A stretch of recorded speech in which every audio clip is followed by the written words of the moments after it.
looking at the Reuters poll of economists, most expect no cut, but 26, this is quite interesting, 26 of 78 say there will be a cut today. That is the strongest view for an easing in one of our polls since last November. Are you one of those 26? No, I'm one of the guys actually saying that there won't be any change. But the thing is that you see that analysts have really come up with diverging views, which is also driven by the ECB and Draghi himself, who didn't have a very good communication over the last month. So it's very hard to predict what the ECB is willing to do. If you look at the economic indicators released since the last meeting, I think there is no reason to cut interest rates right now, because if at all, the recovery is continuing and there are no further deflation signs. Yep. Now, okay, but inflation at 0.8 has been below the target for what, 4 months now. Today, I think for the first time we ever we get forecasts 2 years out on inflation.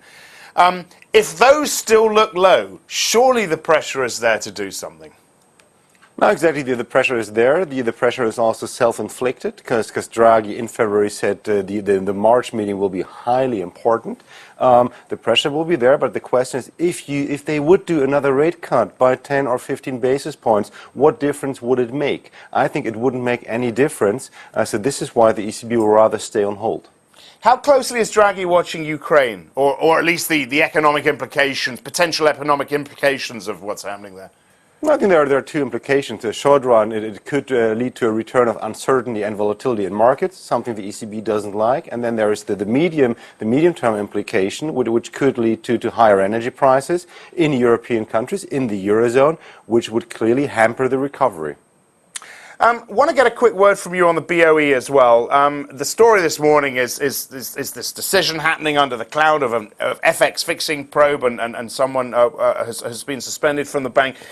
What is your expectation of the Bank of England? What do you make of Carney and what he's done so far and what he might do today?